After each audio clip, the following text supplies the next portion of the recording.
Don't mess up? Yeah, that's a good idea. All right. Good morning, everybody.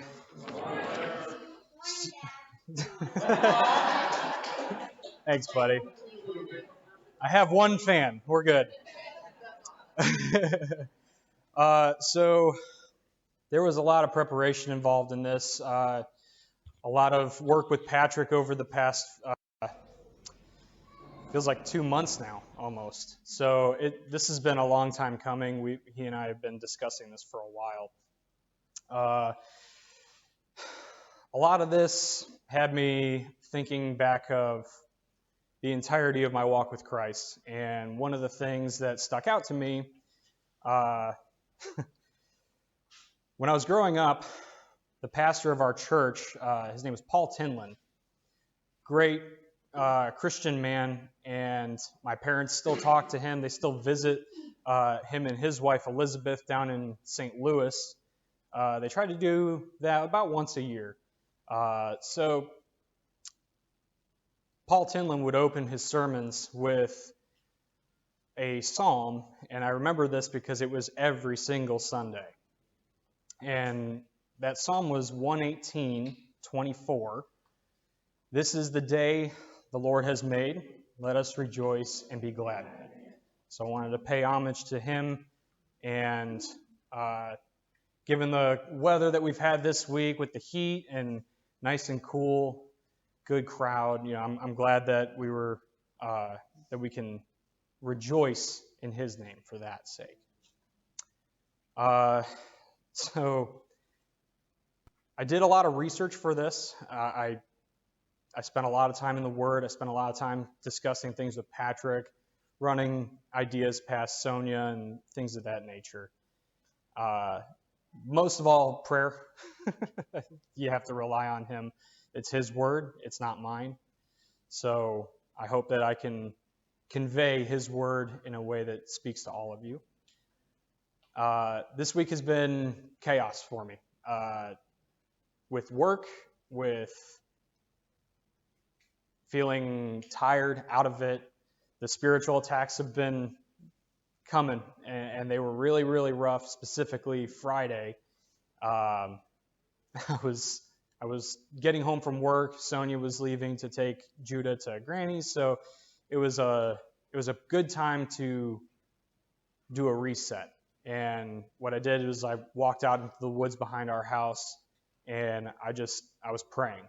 And contrary to what I typically do, I was praying out loud, and I was speaking with him and trying to see what message that he truly wanted me to convey. And I think I've arrived at that. So this message is largely meant to be thought-provoking. It's not terribly informative. There are some convictions that I've arrived at, but the main thing that I want to convey to you all is thinking about these scenarios in your own life, in your own context, because I cannot possibly know the context in which these are going to apply in all of your lives. I was originally going to have a PowerPoint, again, with those spiritual attacks, and what Patrick was kind of saying earlier, you want to focus. You want to give him your undivided attention. You want to be focused on him and make sure that you're capturing every single thing that he wants you to capture. That's really hard to do, just for one Sunday, and I don't know how Patrick does it.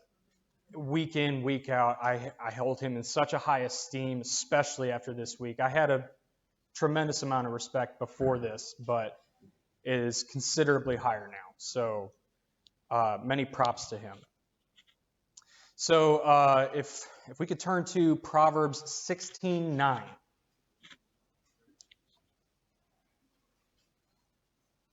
That's where I would like to start. Can I get someone to read that?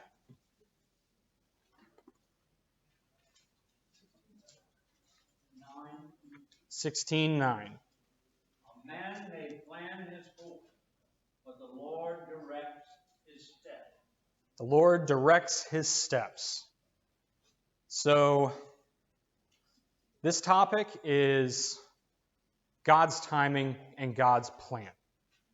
God has an individual plan and an individual timeline for every single one of us.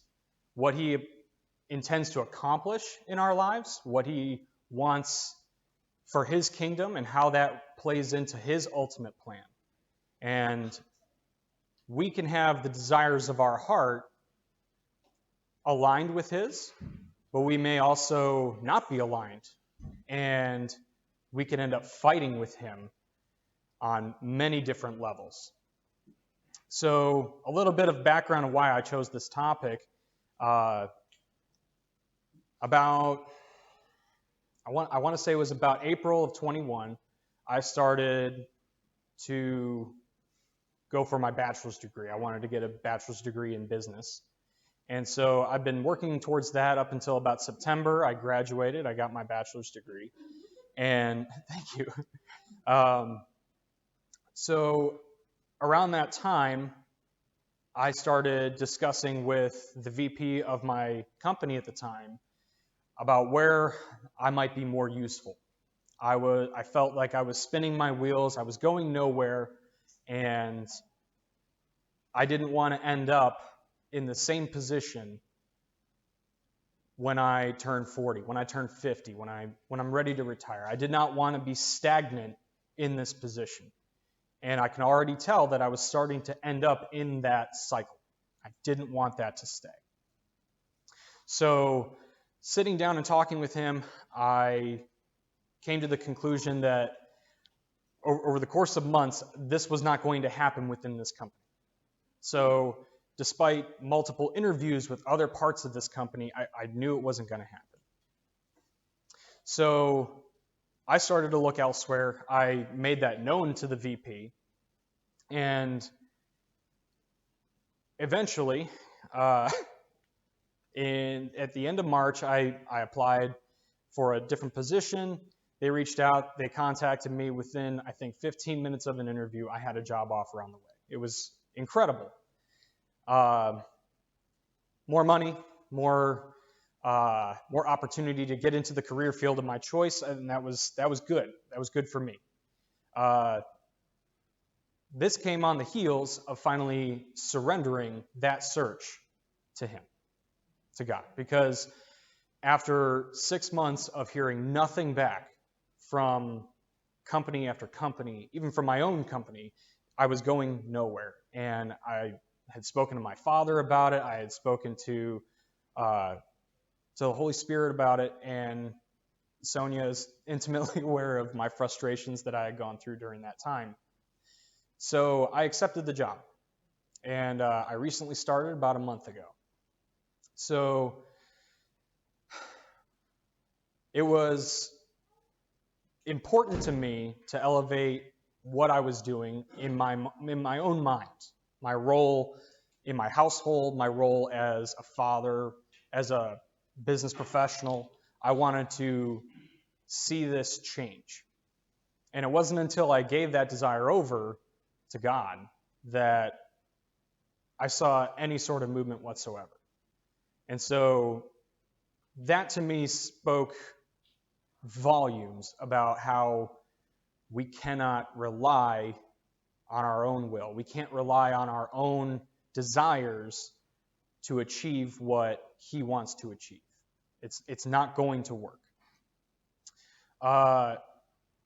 This change has also been a huge test of my own faith, even after accepting this position. And the reason for that is there's a lot of things that have happened in the past month that you have to do with a new company. You have to apply for benefits. You have to get acquainted with the new personnel, your new boss, all your new coworkers. You have to learn the job itself in some cases. So that alone has been a major test of faith, and came to find out that the largest one, this new pay raise that I was seeing, I was excited. I was happy. A few weeks back, Patrick had talked about tithing. I was excited to tithe more. I was excited to give more of that blessing back to Him. And that's when we found out that insurance was going to cost a heck of a lot more money. An unreasonable amount of money, in my still personal opinion. But we didn't have a choice. And coincidentally enough, it ended up coming out to about what I was earning at my old job. And this past Friday, when I was walking around in the woods and I was talking with Jesus, it was a very interesting conversation because I got what I wanted, but I didn't get what I wanted. So it was definitely, hey, you have a new job, you have all the blessings that you prayed for from changing your career field. And that doesn't usually happen. It doesn't usually happen where you can step in, you can get along with your coworkers, you can get along with your boss, and everything works out. The job's great. It's something that you can do. It's something you can thrive in. But there was always that part of me that's like, wait a second, this isn't what I meant. This isn't what I specifically told you I wanted. And I kept hearing, you didn't specify that. so it was an interesting back and forth that the Lord and I had on Friday evening. So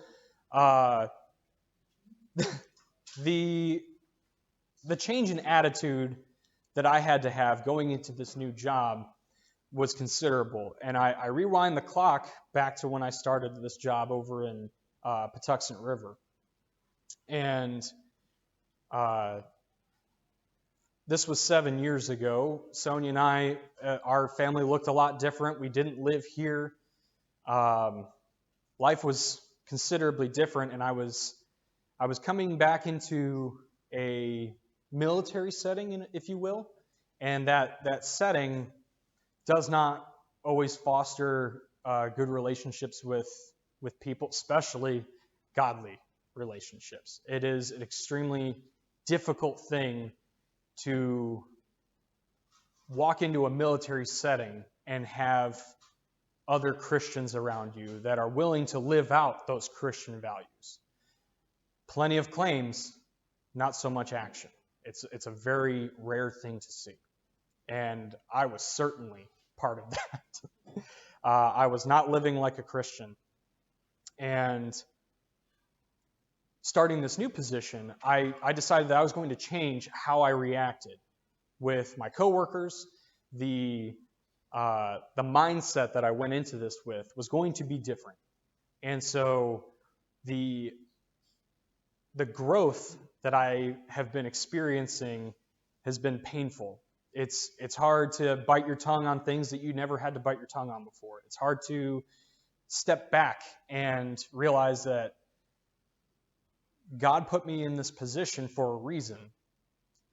And while I'm struggling understanding what that reason is right now, I know it's ordained by Him. I know it's something that He wants for me. It's something that I can grow for. And for that reason, I'm willing to set aside those desires, those earthly urges to fall back into old ways and to be negative, be pessimistic, and to just let God's love flow through me and let Him speak to my coworkers, to speak to my government oversight, speak to all of these people. So 7 years is a long time. We don't always get to see God's plans come to fruition. There's a lot of things in our lives that we will never be able to see that He has blessings on our account. We spend a lot of time worrying about things. We spend a lot of time concerned over financial issues, moving from different neighborhoods, health issues, a lot of relationships. We want to see relationships fostered with our companions, with our children, with our extended family. And all these things can factor into we may or may not be able to see these things come true in our lifetime. So we spend a lot of time worrying over when will these things happen? Will these things happen?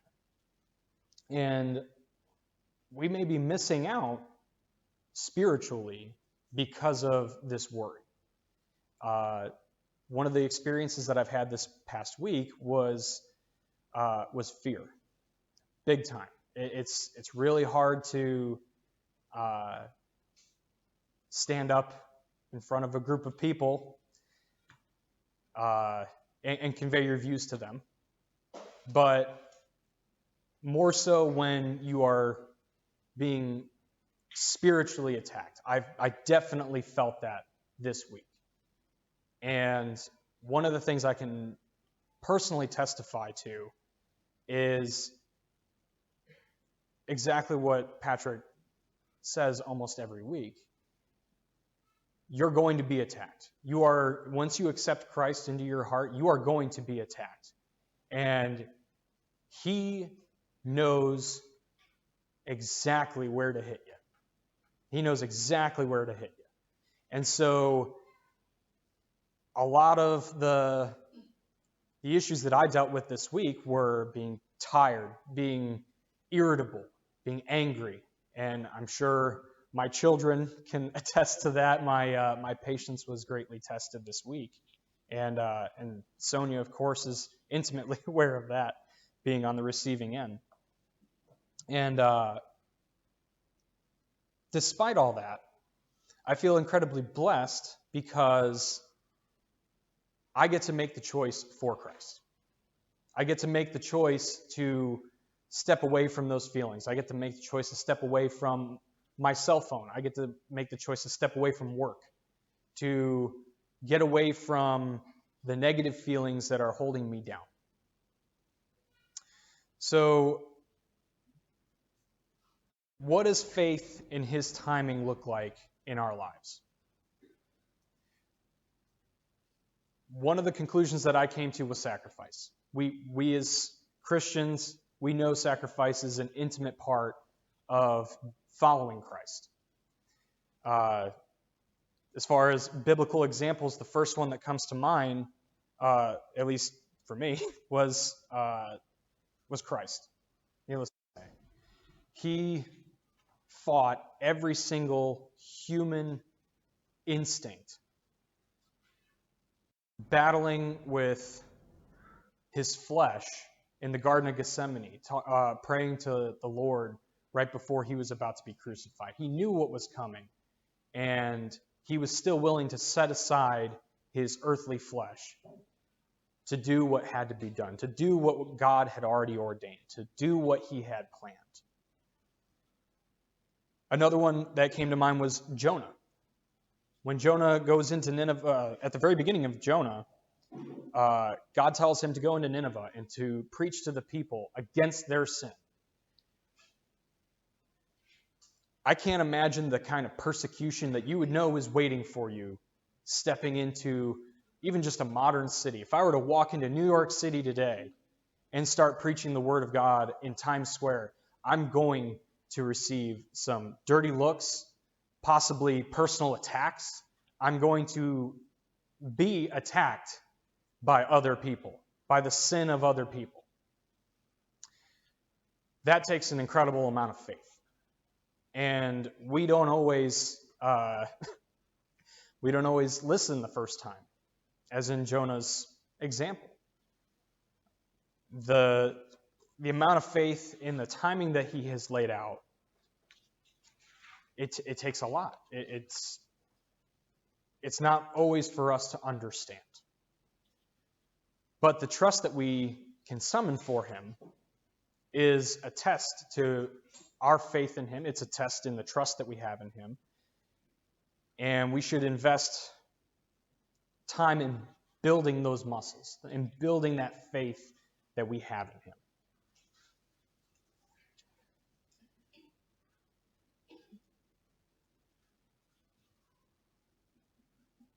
So another thing is obedience. There are many things that we can be obedient to him that don't involve going and preaching in Nineveh, that don't involve sacrificing our bodies, our convictions, or anything like that. There are small things that God commands us to do every day. And even in those smallest instances, I've struggled personally with accepting that, hey, this is what God wants us to do. Driving to work and you see someone broken down on the side of the road, I've been blessed with skills as a mechanic. I'm not an automobile mechanic by any stretch, but I can help change a tire. I can help with a phone call. And there are little things like that where the world gets into my head. It says someone will come along. Everyone's got a cell phone. They probably got AAA. I'm not gonna bother. I'm not gonna stop, despite it not really costing me anything. And these are little things that God tests us with that we can embrace that would bring glory to him. One of the things that I wanted to visit as far as timing was King David. So King David in 2 Samuel 7, as well as in 1 Kings 8, he was told that he will not be building the temple in Jerusalem. He had a heart and a desire that was aligned with what God wanted, but it was not aligned with his timing. And so David had to do what many of us will end up having to do during the course of our lives, and that's be patient. And that patience doesn't always pay off in this life. David was told that he would not be in charge of building the temple, that would be reserved for his son Solomon. Despite that, he decided that he was going to gather all the materials. He was going to do something for this temple. And in gathering those materials, he still brought glory to God. He still was able to honor that commitment that he had to God. But he had to follow the plan that God laid out, the timing that God laid out, because it was not to be his. And that's a struggle that a lot of us can end up having throughout our lives.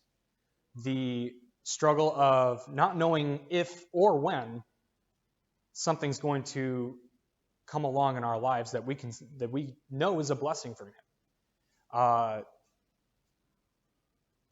Good health. We can pray on good health. And we have faith in God as the ultimate healer. But we don't know what God's plan is with our health. We don't know what God's plan is with our financial security. Financial security is one thing that I know I struggle with on a routine basis. And those doubts that we have, those battles with his plan, with his timing, it's extremely difficult if we're not in prayer to know what his plan is. We may also be able to glean when his plan is coming. But that doesn't guarantee that he's going to share that with us. So having faith is the most imperative part of trusting in God's timing, trusting in his plan.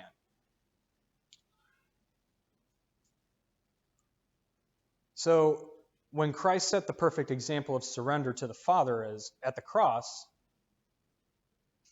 Jesus fought every human instinct, and he allowed himself to be sacrificed for the sins of all of us.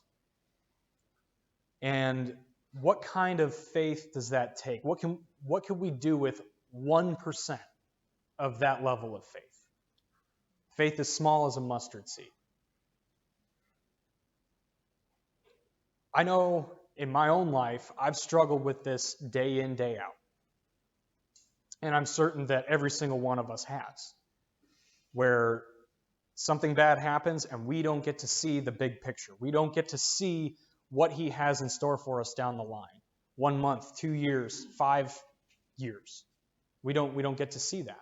And so it's very difficult without knowing the plan to see what he has in store for us. There's another side to this too. We can attempt to follow God's plan. We can know God's plan. We can know his timing. These are things that he can reveal to us through prayer, through the word. What happens when we avoid we avoid keeping his plan, keeping his timing? So if we could turn to Genesis 16. Excuse me, Genesis 21. I know. I had them in parentheses and I forgot that one.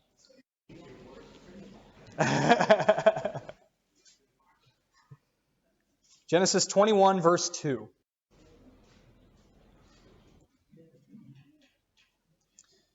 So it says, Sarah became pregnant and bore a son to Abraham in his old age at the very time God had promised him. So this is a great fulfillment of Abraham's promise from God and all of the things that were to come for the nation of Israel, the people of Israel. The 12 tribes were about to be born from Abraham and Sarah. And yet, if we rewind to Genesis 16, one of the things that happened was Sarah gave Abraham over to Hagar to birth him a son, Ishmael.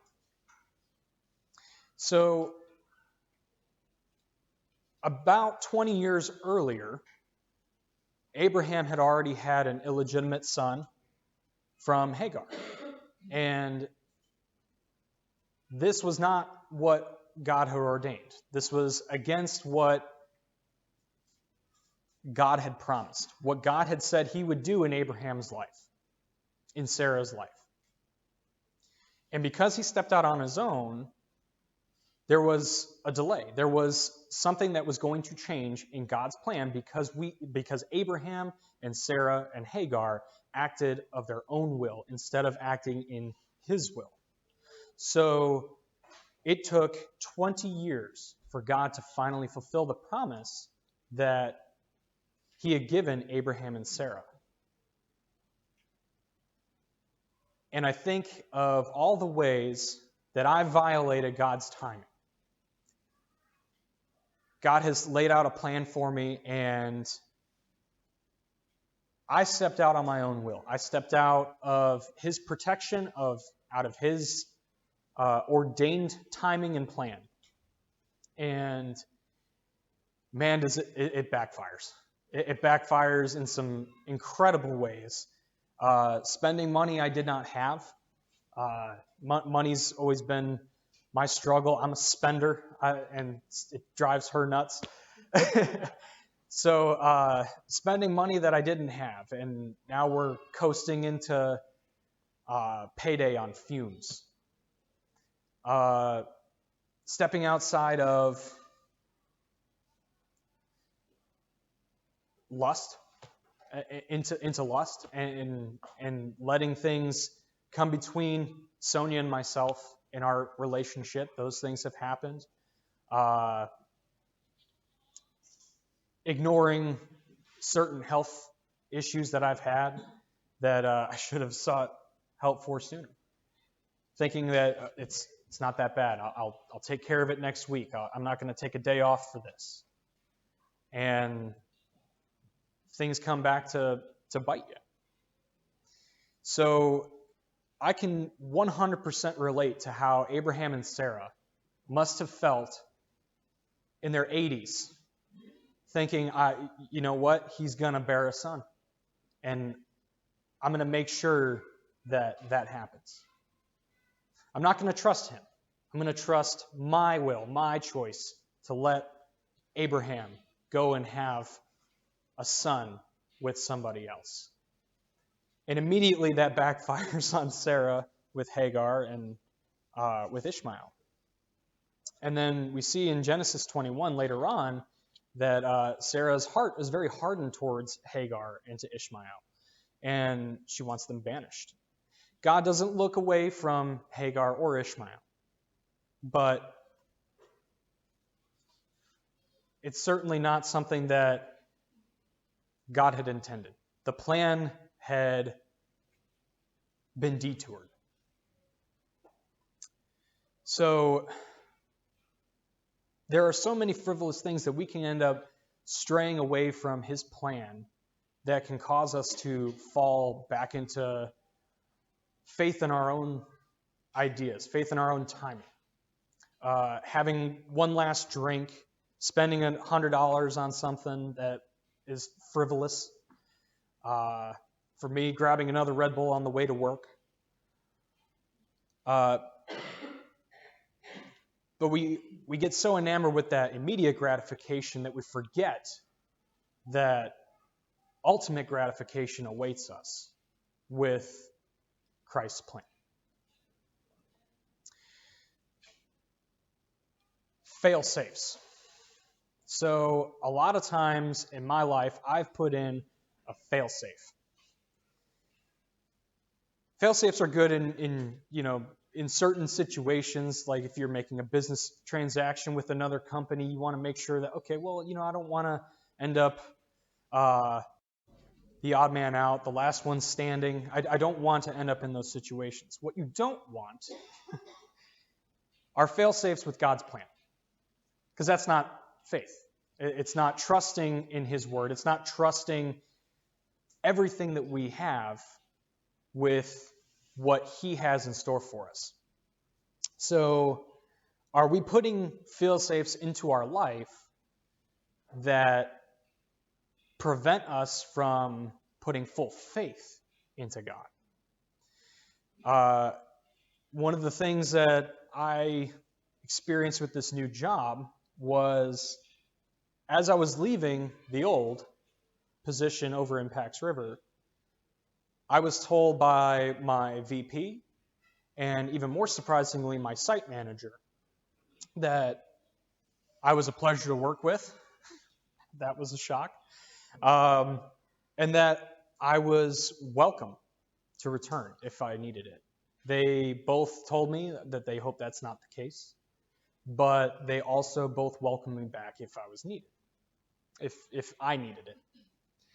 And as comforting as that is, stepping into this new position, I thought about, I'm a history buff, much like Patrick is, thinking about Hernan Cortez in 1519 when he arrived in the New World, if you will. He arrived in Central America, and that's where he met the Aztecs. One of the first acts that he committed when he arrived here with 600 other Spanish conquistadors was he burned his ships. He burned his ships, and that was eliminating any possibility of these Spaniards to return to Spain. There was no going back at this point. And so burning the ships was my idea, my theory of I can't allow myself the fail-safe of returning to a position that I felt I had grown out of. I feel that I could not return in accordance with God's will to that position. It's not something that he has ordained. And so I have eliminated that as a possibility in my head. I'm not burning bridges, but I am not going to accept that as a possibility in my professional life. So I have to truly surrender to his will. I have to surrender to the faith that I have in him, that this is what he wants for my life. He wants me to be here despite discomfort, growing pains, anything that I'm currently experiencing with this new position, and embrace that this is where he put me. So, are we establishing escape routes or fail-safes in other areas of our life? I had to think about this as well, because just as with this new position, I had a fail-safe. Am I putting fail-safes in my spiritual walk? Well, I can always come back, later on and confess my sins and be forgiven. I know that the God I serve is a forgiving God. That's a fail-safe. That's a cop-out. That's something that we should not rely on. That's not something that God has ordained in our lives. I don't want to come to him in my deathbed and say, I know all these things that I've done, you've looked down upon. But I'm asking for one more. I want to live a life where he welcomes me into his arms and says, well done. I don't want to live outside his plan. I don't want to live outside his time. I do not want to have regrets on my deathbed from the spiritual walk that I had with him. And one of the things that came to mind almost immediately when I was thinking about this was Matthew 6:24. We cannot serve two masters. We cannot serve our plan and serve his. It does not work. We cannot serve our timing and serve his. It does not work. We have to be willing to sacrifice, to put down the desires of our heart if they are not in alignment with his. So there are a number of examples that I've already gone through, but this is found in both the Old Testament and the New Testament. We can go right to the beginning. Adam and Eve eating the fruit, despite clear direction. He had clear plans. He had clear direction for Adam and Eve. And he told them, do not eat from the fruit of the tree of knowledge of good and evil. And Eve, while she was deceived, she made that conscious choice to take the fruit and eat it. She did not follow God's plan. And we all know how that turned out. Moses traveling in the wilderness for 40 years. And he knew that he would not be seeing the promised land. And that's an incredible thing, to keep faith knowing that you are not going to experience something that was promised to your people. He knew that he would spend the rest of his days wandering the desert, and he would never reap the fruits of what was promised. But he kept the faith. He kept the faith, and he kept others' faith in God's timing, in God's plan. And he trained Joshua to do the same, to ensure that his people would be looked after by a strong leader that could walk them into the promised land. David's such a good example for timing and for plans.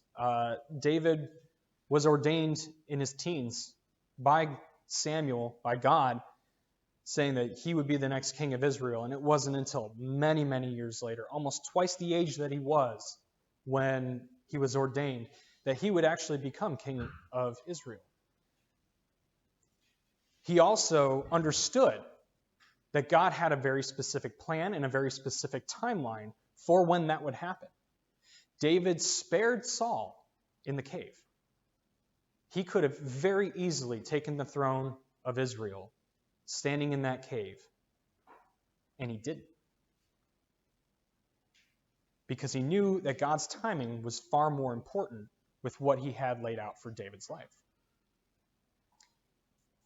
Another example, Joseph. Joseph trusting God's promise of honor and position through the prophecy that he was given in his dream. And he spent years in prison because of Potiphar's wife. There was still faith in what God had promised, despite knowing that his current situation was not ideal. Peter, when he gets out of the boat, he walks on water to go meet Jesus.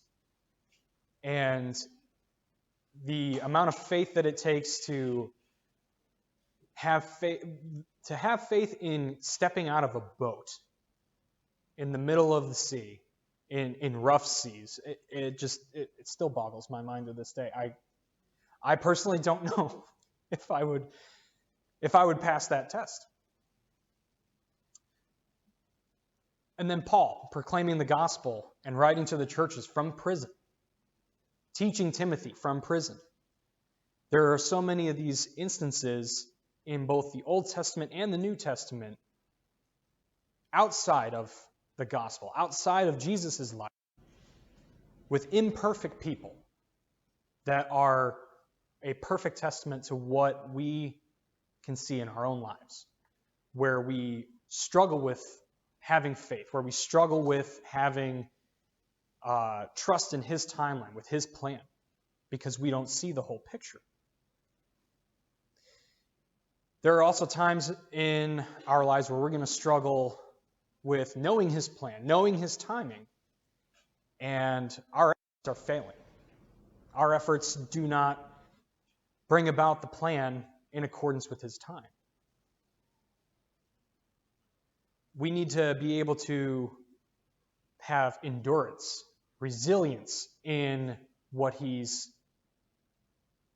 has planned for our lives, because those plans may not be a one and done. Yeah, you got it. No problem. Okay, all I need you to do is get down, pray, and we're good. You're gonna be financially stable. You're gonna be healthy. You're gonna have great relationship with your family. No problems whatsoever. That can happen. Rarely does it. So we need to have the resilience to make the effort. We need to follow God's direction.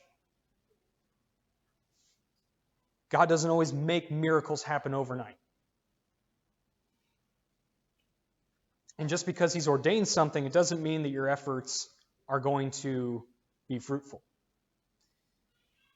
You could end up doing something that you think is in his time, in his plan, and we could be way off the mark.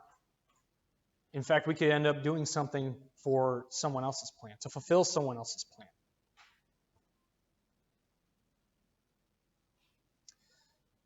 So earlier, actually it was last week Sunday, Patrick lent me this book. I'm sure some of you saw him handing it to me.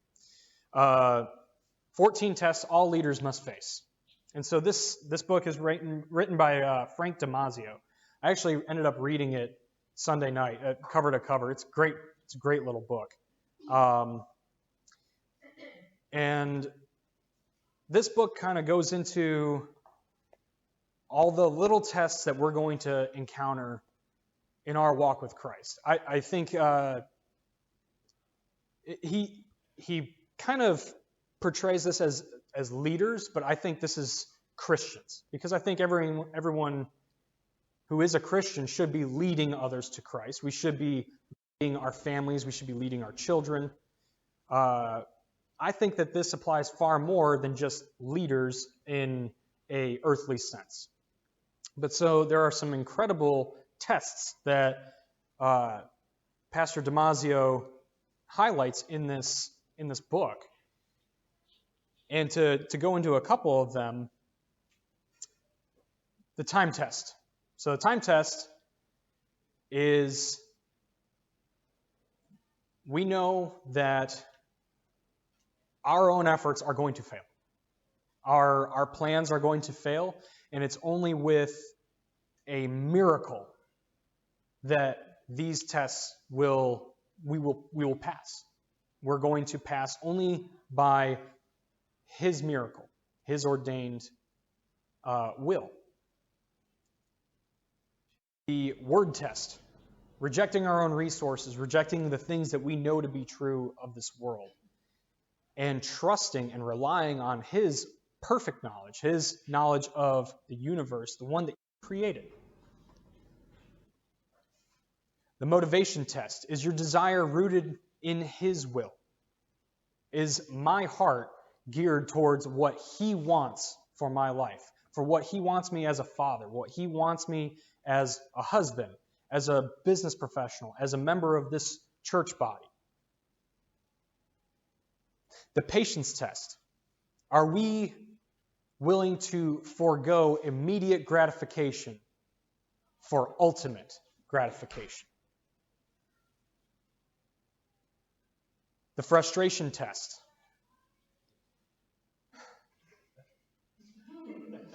Oh boy. So that I am intimately aware of this one specific test.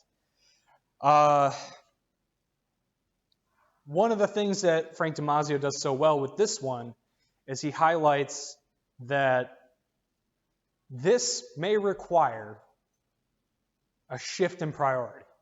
Why am I so upset over this? Why am I so upset that I didn't actually end up with a great insurance plan with this new company? Why am I so upset that my children aren't listening? Why am I so upset that it doesn't matter? Why is my health failing? Why is my bank account not growing?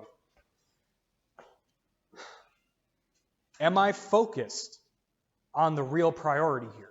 Am I focused on allowing this frustration to return me to the man who can walk me through it?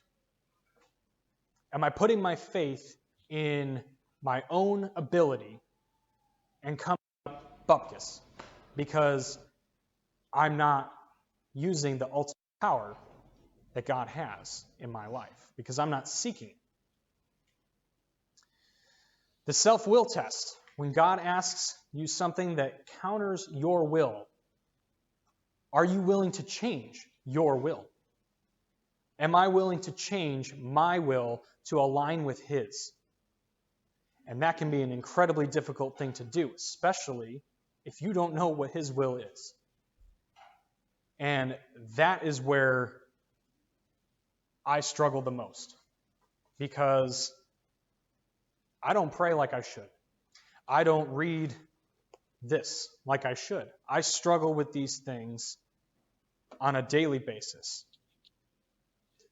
And because I don't know what He wants for my life, I am not capable of doing what He wants for my life. I'm not capable of listening. I'm not capable of obeying. The usage test. If we're going to be God's instruments here on earth, we need to be ready when He needs His instrument. And for example, this week, when Patrick knew that he was going to be on vacation, and we had talked about it in the past that I would be willing to give a message for him, I thought, oh, sure, I can do that. If that's something that you would like, or something that you would like me to do, what he was being called to do was to offer that. I felt that I was being called to accept that offer. And that is a lot easier to do in abstract time. It's a lot more difficult to do. It's like, oh yeah, September 10th. Whew, that's soon. Okay. So had to start working, had to start thinking about what I was going to talk about, what I was going to share with you all. And as time got closer, becoming more and more aware of just how unprepared I was for this Sunday. So the biggest issues that we encounter, the biggest goals that we have in our lives are going to require or host the biggest challenges, They're going to have the largest periods of growth. They're going to have the most need for God's input. It's going to have the most need for prayer. It's going to have the most need for faith in what He has planned for you and faith in His timing. We cannot rely on our own because we miss so much. We get this small sliver of what we know based on what He's told us and what we're able to come up with on our own. But there may be such a much larger picture that we're missing.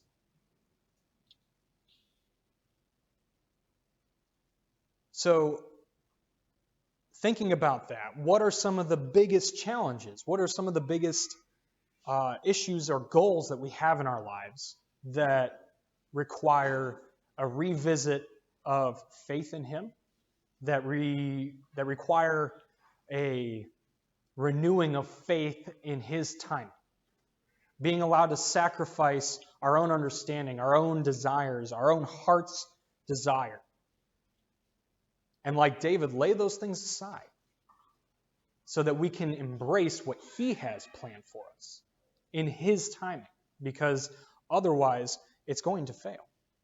It's going to fail. If we could turn to Hebrews 11:13, please. Yeah.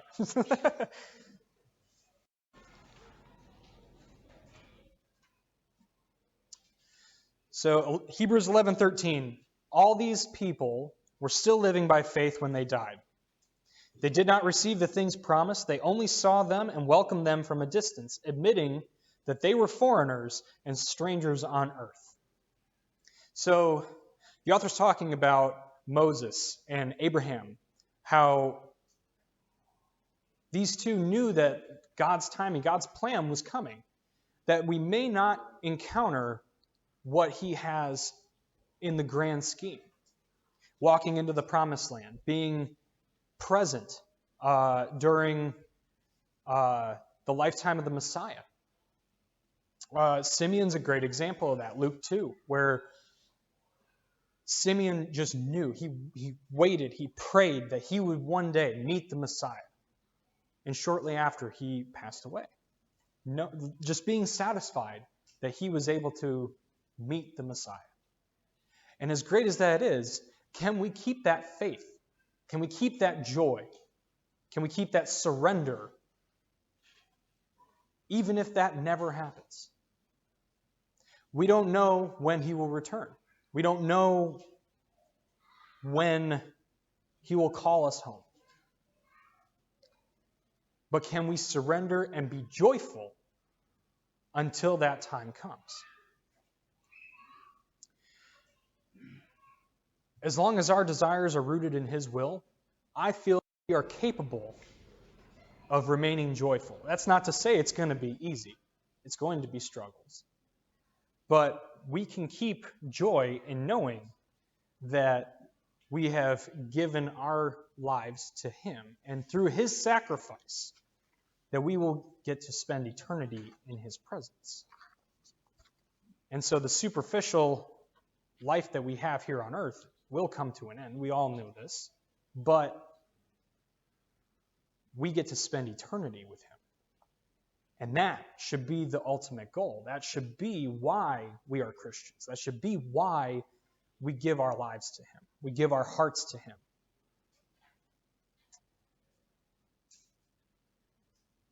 So, are we living with God's kingdom's intent in mind? Are we living with His will in mind? Are we willing to sacrifice and have faith, even in the case of hardship, persecution, that what He has planned will ultimately be to our benefit because He loves us, because He cares about us, because He does not hold ill will towards us?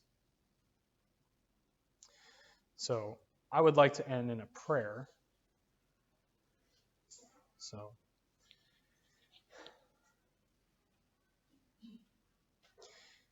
Heavenly Father, You have blessed all of us in many ways that we would never think to count as a blessing. You've blessed us in ways that you grant us that we can acknowledge very easily. You cover us in your love. You've given your Son to die on a cross. You've planned these things before we were ever conceived, before we were a thought in anyone's mind. And you look out for us in our day-to-day lives. You remember us. You remember me. You remember Kirk. You remember Ron, Patrick, Scott, Jason, Sonia, Kristen. You remember these people. You remember them as individuals. And you have a plan for us. You have a plan for our time. You know what we will and will not glean for your kingdom in this life, Lord. And yet you are willing to guide us. You're willing to give us your word. You're willing to give us your plan as long as we seek it. And I ask that you give us the strength and the wisdom to seek your plan, despite our heart's desires, despite our earthly desires to be selfish, to think inwardly. And I ask that you reach into our lives, knowing all of our heart's desires. Because you say that if we speak our heart's desires to you, that you would grant us the desires of our heart. Help us align our hearts to your will, so that that answer can be yes. Lord, thank you for being in this place today, and for the plans that you have for all of us as we leave this place, for this week. We thank you for all of the blessings that we don't count as blessings. The financial hardship, the trouble in relationships, the health issues. That these can be used for your kingdom, for your will. And we pray these things in your heavenly name. Amen. Amen. All right, Miss Carolyn's coming up. We're going to sing the first and last verse of Trust and Obey. Trust and Obey.